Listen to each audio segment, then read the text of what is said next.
Hey guys, 22 Plinkster here. Yes, finally, a Browning Buckmark video. You guys have asked me to do a review on the Browning Buckmark or ask my opinions, and now I can relate you back to this video.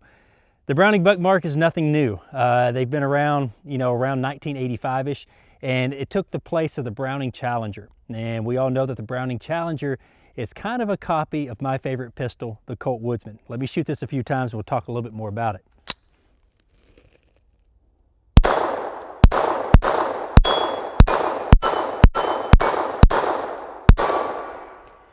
It's a good shooter. It's a very good shooter. Well, there's a ton of people that follow after the Browning Buckmark, but this video is not on this Buckmark. The video is actually on this Buckmark.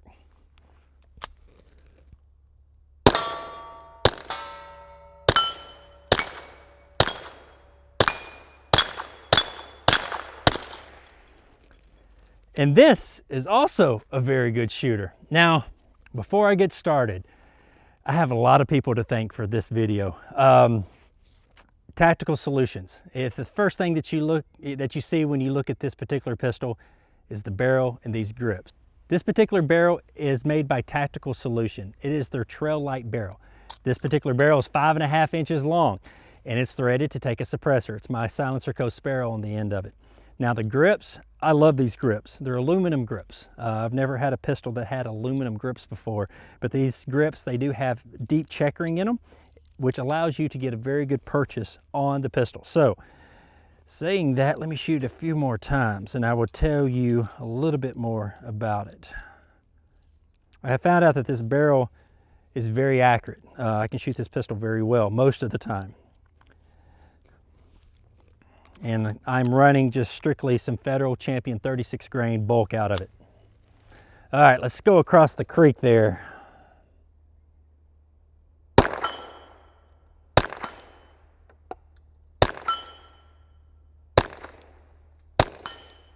All right, now I'm gonna go for that little bitty 3-inch plate. I drilled it. Whoop, I missed. It shoots very well. Another person or people that I want to thank, do you hear that? That's a little bit of America in the background. I think somebody just set off some Tannerite. But let's talk about this trigger for a little bit. This trigger is called the Victory trigger, and it's made by Tandem Cross. Not to be confused with the Smith & Wesson Victory, but the trigger is called the Victory by Tandem Cross.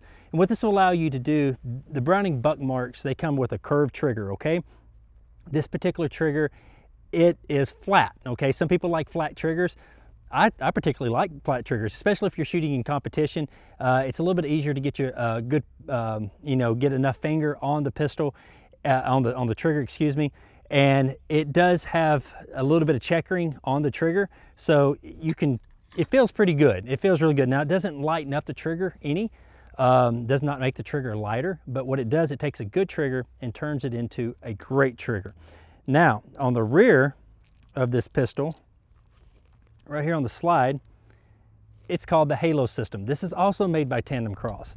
Now, what this will allow you to do is, if you have gloves on, or if your hands are sweaty, or if you just don't have the strength to rack the slide, you can simply just stick your finger in there, pull it back, and slingshot the pistol, which is very, very handy.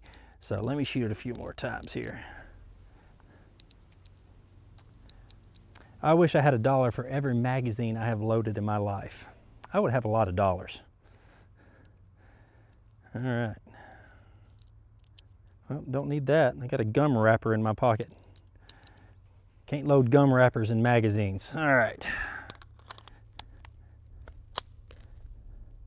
All right. Okay.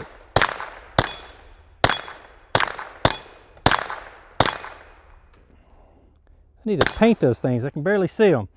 All right. So we've talked about the barrel. We've talked a little about the suppressor. We've talked a little bit about the grips and this trigger. Now this trigger does have a set screw on the back of it. So I don't know if I mentioned that or not for the trigger stop. That comes in handy on follow-up shots. So you can get off a second and third and fourth shot really quick because you don't have all that trigger travel. But the last person that I want to thank for this video is, of course, my friends over at Optics Planet. This is a Trigicon RMR. Now what this is, it's just a little red dot. Now this particular red dot is 1 MOA. I chose the 1 MOA because I prefer a small dot. Now if this was on a carry pistol, you know, that I would carry in a holster and carry out for self-defense or something like that, I wouldn't go with the 1 MOA. I'd probably go with an 8 MOA. But doing what I do, precision shooting and things of that nature, I love a 1 MOA dot. So now, if you've missed anything that I've mentioned in this video, I'm gonna put everything in the description. A link to Optics Planet. You know, you can get a discount if you use my promo code. Tactical Solutions, you know, you can pick up a barrel there. And that's the one good thing about the Browning Buckmark compared to the Ruger series pistols. The Ruger series pistols, such as the Mark 1, Mark 2, Mark 3, and the 2245, the serial number is on the barrel, okay? And if you want to replace your barrel on the Mark series of pistols, you have to get another background check because the barrel is serial number. On a Browning Buckmark, the serial number is on the frame. So you can order this directly from Tactical Solutions and they would send you the barrel. You know, there's no background check involved whatsoever. All right. I like shooting it. I've shot it a bunch. I've shot this particular pistol, let me see here, probably a good, I would say probably a good 2,000 rounds in a couple weeks that I've had it. And I have had one problem, one failure to fire. That's it. No jams, no stovepipes, nothing. So one failure to fire out of 2,000 rounds, you know, that's a great testimony for the Browning Buckmark. All right, let me see here.